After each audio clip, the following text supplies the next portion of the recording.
नमस्कार दोस्तों, मैं हूं जीतू और मैं आपका हार्दिक स्वागत करता हूं आपके अपने YouTube channel Jeetu revolutionary farmer में। तो गावः श्रेष्ठा पवित्राश्च पावना जगत उत्तमा ऋते दधि दित्राभ्य चने यज्ञ प्रवर्तते गावो लक्ष्मया सदा मूले गोषु पापमा न विद्यते। तो इस तरह के अनेकों श्लोकों के द्वारा गौ की महिमा को बार बार हिंदू संस्कृति में जो बखान इसका किया गया है। तो यहाँ पर देख सकते हैं स्वामी जी का ये आश्रम है या गौशाला कहें, लेकिन यहाँ पर काफ़ी अच्छी गोधन का विकास का कार्यक्रम जो चल रहा है उसे कवर करने के लिए एक बार फिर लंबा सफ़र तय करके और अग्रोहा और फतेहाबाद रोड पर श्री कृष्ण जो ये गौशाला है उसे कवर करने के लिए, उसे देखने के लिए यहाँ पर पहुँचे हैं। तो इन गोधन की क्या कुछ डिटेल हैं वो जानकारी लेंगे स्वामी सच्चिदानंद जी से। जी नमो नारायण स्वामी जी, नमो नारायण।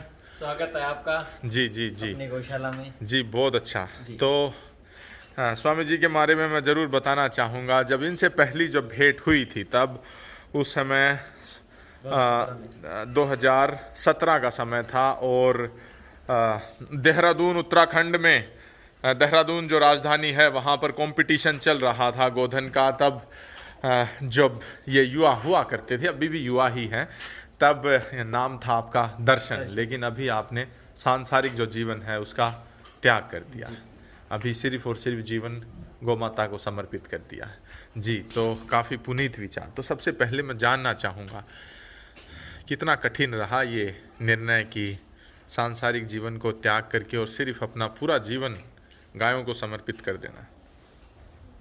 जी बताएं। जी तो भाई जी, जैसे तो भगवान ने कृष्ण ने बताया है गीता में कि इस धरती पे सब कुछ अपना है, सब अपने हैं और कुछ भी अपना नहीं है और कोई भी अपना नहीं है जी। तो इसी सोच के माध्यम से आगे बढ़ना चाहते थे कि भगवान ने बोला है कि अच्छे कर्म करो, जैसे आप कर्म करोगे उसका फल आपको अवश्य मिलेगा जी। तो MBA की पढ़ाई की है बेंगलोर से जी जी जी। तो एक दिन राजीव भाई दीक्षित जी से प्रेरणा होके 2015 में जी, वैसे 11 और 13 का बैच का पास आउट हूँ मैं बेंगलोर से जी जी, MBA बेंगलोर से जी। तो उसके बाद 1 साल नौकरी किया था।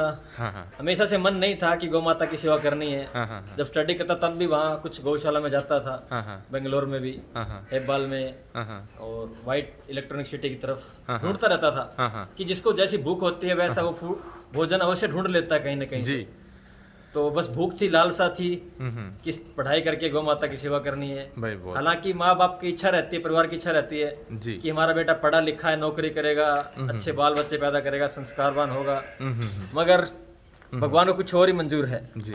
तो जैसा नियति करती है वैसा ही होता है, हम करने वाले कोई नहीं होते हैं, कोई नहीं होते हैं। तो बेंगलोर जैसे तड़क भड़क वाले शहर, आधुनिक शहर, वहाँ से जो डिग्री भी इन्होंने जो प्राप्त करी, masters in business administration MBA की जो डिग्री है वो प्राप्त कर लेने के बाद भी मन और चित्त कहीं ना कहीं वो खालीपन की अनुभूति करता था। और वो अनुभूति पूरी होती है हमारी गाय के गौ माता के माध्यम, गाय के पास आकर के। तो गोधन पैसे बहुत कमा लेते थे, गुड़गांव में नौकरी किया था। अच्छा। तो मगर जो अंदर की संतुष्टि होती है वो नहीं मिलती जी, क्योंकि बस 2 पंच और 1 लंच वाली बात हो जाती है शहरों में। तो गौ माता के सानिध्य में तो आजकल कुछ दिन डब्बा भी रहा था और लक्ष्य बनाया था कि गौ माता की सेवा किस प्रकार हो सकती है, इसको बचाव किस प्रकार हो सकता है। कुछ दिन गोरक्षा दल में भी हमने काम किया है, क्योंकि जैसे गाड़ियां आती जाते रहे, हम पकड़ते हैं रात में जी। अभी भी टीम लगी हुई है कत्ल खानों में जो जाती है रात में, गौ माता जाती हैं, उनके धरपकड़ के लिए भी आपने अपने जीवन के काफी साल लगाए हैं, मगर वो एक रास्ता उचित नहीं है, क्योंकि उन कसाईयों का काम है ले जाना। वो क्यों लेके जाते हैं, उसकी जड़ पे जाने का मैंने विचार किया कि आज रोड पे गाय क्यों है।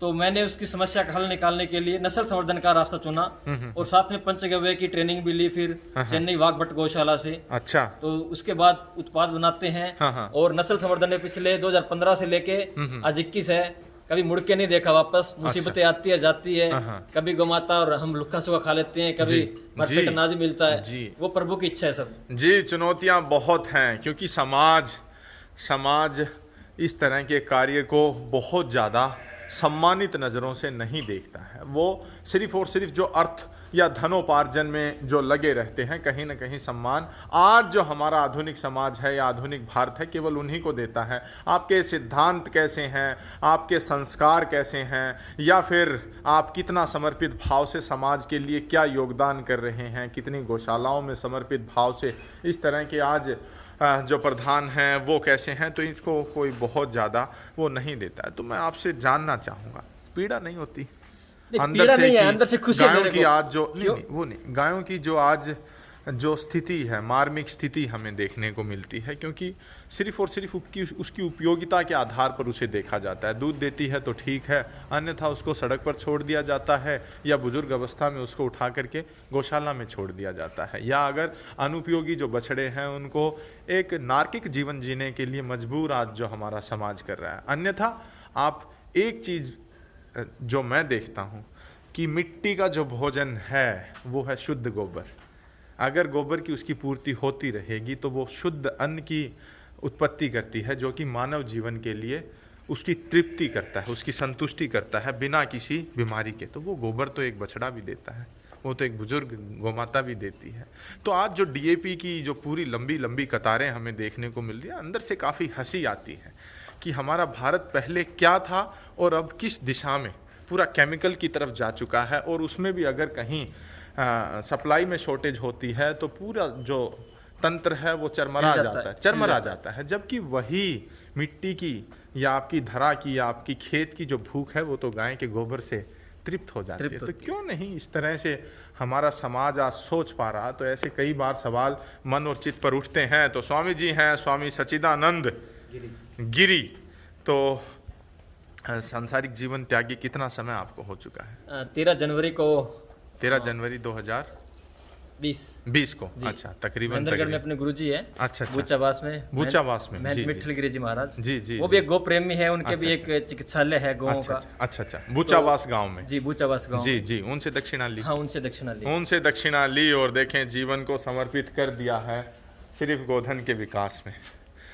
तो पहले भी इनको गायों के प्रति जो जानकारी थी वो काफ़ी अच्छी थी और काफ़ी अच्छा नस्ल संवर्धन का अपने क्षमता के अनुसार कार्य कर रहे थे। और अभी भी यहाँ पर ये देखें जो उत्कृष्ट जो बछड़े हैं उनको पूरा दूध पिला करके और अभी तैयार कर रहे हैं। तो एक बार डिटेल में मैं जानकारी लेना चाहूँगा, कतार में जो गोधन हैं तो जी, ये अपनी जमुना है जी, जिसको आप देख सकते हैं, वो उसकी माता जी है जी। अच्छा, ये इसकी माँ है? हाँ, ये इसकी माता जी। ठीक है। हाँ। और इसका छोटा भाई है अभी। अच्छा, ओनली 5 महीने का हुआ है। अच्छा, इसको देख सकते हैं, इसकी ग्रोथ वगैरह। अच्छा, बहुत सुंदर है जी। और इसकी बहन है, वो गुरुजी को मैंने भेंट की थी। अच्छा, बूचावास में? हाँ, दीक्षाना से पहले। अच्छा, हाँ। उनके पास भी 5 बछड़ियां ऐसी हैं। अच्छा, 5 बछड़ियां ऐसी हैं। तो ये राठी नस्ल में है? नहीं, ये साहिवाल में है। अच्छा, ये साहिवाल की है। अच्छा, इसको 100 बोल सकते हैं जी। आप इसके करेक्ट जो चरित्र है, चित्रण है, वो आप इसको देख सकते हैं। नस्ल की जो शुद्धता है वो आप जरूर जांचें परखें।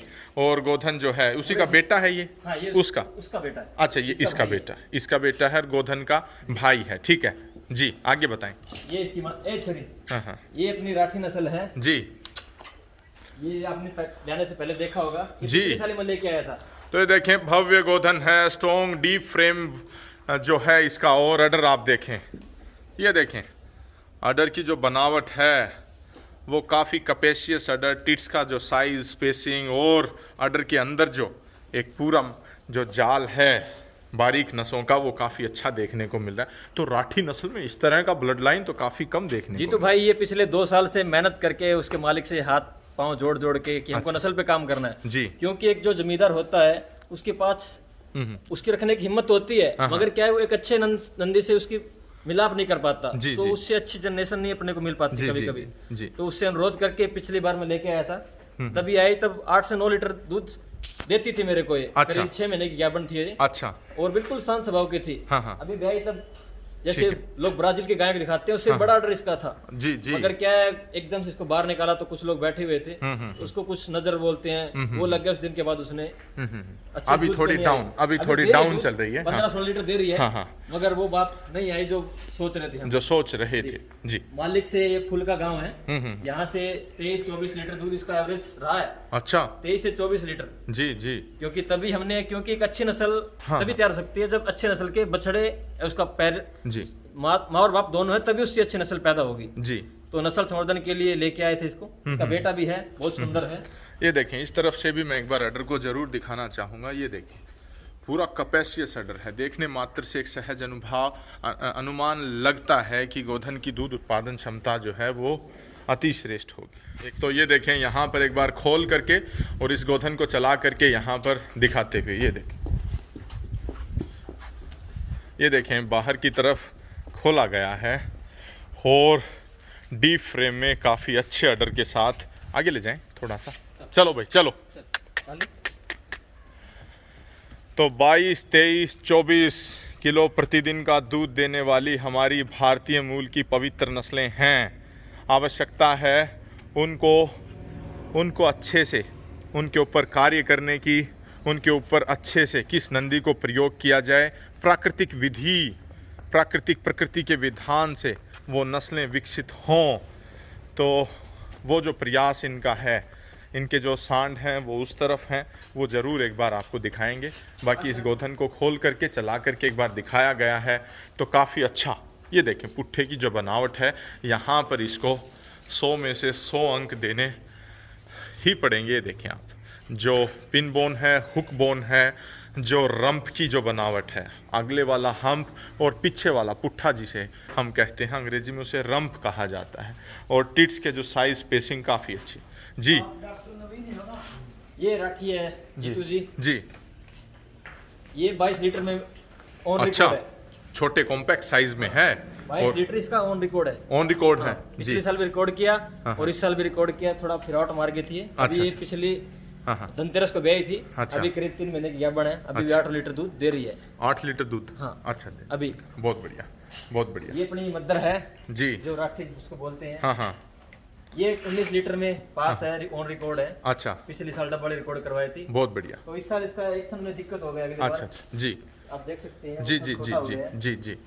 19, 20, 21, 19, 20 लीटर 21 और नॉर्मल निकालती है। अच्छा, ज्यादा डाइट हम नहीं दे पाते क्योंकि दूध का रेट यहाँ बहुत कम है। बहुत कम। और हमको दूसरी 100 गाय और है, उनकी व्यवस्था भी देखनी पड़ती है। उनकी व्यवस्था भी देखने को पड़ती है। इसी का बछड़ा है। हाँ, इसी का बेटा इसी का बछड़ा है। देखें डिट्टो, जो माँ का कलर पैटर्न है वही कलर पैटर्न बछड़े का सेम टू सेम है। आपको दिखाऊंगा वहाँ पे। जी जी जरूर। हाँ, उसकी एक बेटी थी, वो भी सेम टू सेम थी। वो गुरुजी को भेंट की थी मगर वो गोलोक सिधार गई है कोई कारणवश। गोलोक गमन हो चुका है तो काफी दुख। अपना एक शंभू बुल है। अच्छा, इसकी बहन है, सरदारगढ़ से लेके आया था मैं। अच्छा। करीब 4 साल पहले मैं 1.5 लाख की लेके आया था जीतू जी। अच्छा, मगर इस साल ये थोड़ी सी इसको कुछ समस्या हुई यहाँ आने के बाद। अच्छा। इसका पूरा सूज गया था बॉडी। अच्छा। तो डॉक्टरों ने मुश्किल से इसका ट्रीटमेंट किया है। अच्छा, और बच्चा भी इसका एक्सपायर हो गया था यहाँ आने के बाद। अच्छा। मगर इसकी खासियत ये है, हाँ। इसका बच्चा नहीं है तो भी हमेशा दूध देती है। अच्छा। और कैसे दूध निकालो, नाने रस्सी बांधो नहीं बांधो। अच्छा। बहुत शांत स्वभाव की है। शांत आपको स्वभाव। देख के थोड़ा सा ये हाँ ठीक है थोड़ी आवाज से।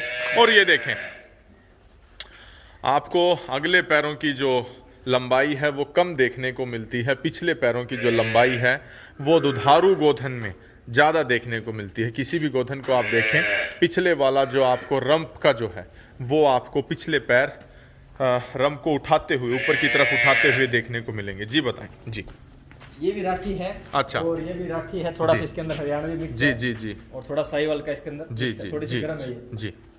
ये अपनी थारपारकर है। अच्छा, 18 लीटर में है। कितने दूध में?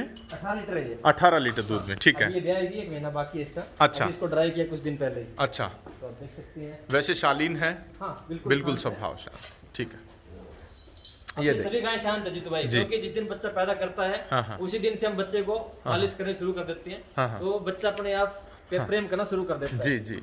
ये अपनी गोरी है हाँ। हरियाणा नस्ल की। हरियाणा ये ब्रीड जब में 2014 मैंने हाँ। कार्य शुरू किया था, हाँ। तभी बिल्कुल छोटी सी बछड़ी लेके गया था मैं गोरखपुर गांव से। अच्छा, और तब से ये अपने पास ही है। अच्छा। एक गाय और थी, वो गोलोक चली गई है। अच्छा। कोई नहीं कह सकता इस हरियाणवी को हाँ। ये 5 बार बच्चा दे चुकी होगी। 5 बार बच्चा दे चुकी है। 5 बार बच्चा दे चुकी है। ठीक है। ये देखें ये कॉम्पैक्ट 8-9 साइज लीटर दूध है। की है। 8-9 लीटर दूध देती है। ठीक है। ये हरियाणा है जी। जीतू भाई ने 18 लीटर दूध दिया था अच्छा, पिछली बार। अच्छा। मिल्क वेन जो है वो काफी वेन आप अच्छी देख देखने सकते को हैं मिली। ये देखें आप नीचे से। ठीक है। ये पटियाला से लेके आया था 2 साल पहले। अच्छा। आप रवि भाई को जानते होंगे। रवि भाई पटियाला से हैं। हाँ। मुक्सर कंपटीशन में, बटाला कंपटीशन में भी जाते हैं। उसका एक बेटा भी उनके पास गाय है गोरी जी। उसका बच्चा भी फिर अपना क्रॉस ब्रीडिंग के लिए लेके आए। जी जी। और ये अपनी अभी आप देख सकते हैं पहली बार किया ये। अच्छा, फर्स्ट टाइमर ये इनकी शांति है, गोधन है। और ये अपने गोला की बेटी है। हाँ, हाँ। जो थारपारकर नंदी है, हाँ, हाँ। CCBF लाइन का, हाँ हाँ, उसकी बेटी है ये। ठीक है। Central cattle breeding farm CCBF में जो बुल है भोला, उसकी ये बेटी आई है। आप ये अपने पास देखिए है भोला भी। जी। तो आप 16 का एक बेटा। चीज मैं यहाँ पर जरूर बताना चाहूँगा दर्शकों को कि ये देखें, थार पारकर में जब बच्चा आएगा तो उसमें जो चमक होगी वो हरियाणा की तुलना में अधिक आपको देखने को मिलेगी। ये देखें, ठीक है। ये जी। हरियाणा 8 लीटर जी, दूध की है। अच्छा अच्छा, मेरा लक्ष्य ये भी है, क्योंकि आज देखते हैं 90% गोवंश है वो कम दूध वाला है। जी। तो कम दूध से हम कैसे उसको ऊपर लेके जाते हैं, जी। वो मेरा टारगेट है। हालांकि हमारे पास अच्छी नस्ल की भी है, हाँ, हाँ। मगर दोनों को हमको कॉम्बिनेशन करके उसको ऊपर लेवल तक लेके जाना है। जी, ये मेरा टारगेट है, आप सब लोगों के सहयोग से। तो ये उद्देश्य है, समर्पित हैं। तो वहाँ पर जो आपके नंदी हैं उनको भी मैं जरूर एक बार देखना चाहूँगा, जिनको आप तैयार कर रहे हैं अपने नस्ल भोला की संवर्धन के बेटी लिए। है। जी जी, आप इसको देख सकते हैं, अच्छा बहुत प्यारी है, संतोषी है, संतोष है। अच्छा। ये सबसे- एक बेटी ये है और एक बेटी वो छोटे वो वाली। बेटा है। अच्छा, वो बेटा है। एक बेटी वो है। नहीं, वो जो वो अच्छा बछड़ा वो है। बेटी है। अच्छा, बेटी है, ठीक है। वो भी बेटी है। अच्छा, वो भी बेटी है, ठीक है। और ये देखें इनकी, ये और एक जो साथ में थी उस समय देहरादून में फर्स्ट आई थी थार पारकर नस्ल में।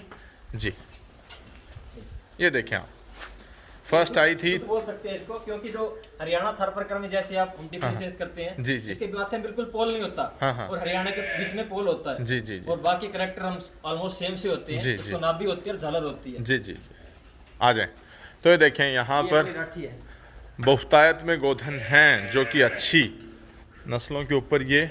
तो यहाँ पर आप अपने स्तर पर इन नस्लों को विकसित कर रहे हैं या कोई सरकार से कोई नहीं। किसी तरह आज की तो मदद? मेरा लक्ष्य है हाँ, हाँ। कि किसान को गौ माता से स्वावलंबी बनाना। हाँ, हाँ। गौ माता किसी की मोहताज नहीं है। जी, जी, वो किसी से बहुत भीख नहीं मांगती। बहुत बढ़िया, बहुत बढ़िया। तो मेरा टारगेट यही रहता है कि गौ माता को स्वावलंबी बना सके। जी जी, और बस इसी को सिद्ध करने के लिए प्रयास कर रहे हैं। हाँ हाँ और हाँ हाँ, आगे करते रहेंगे, जी, भगवान की जब तक इच्छा है प्रभु की।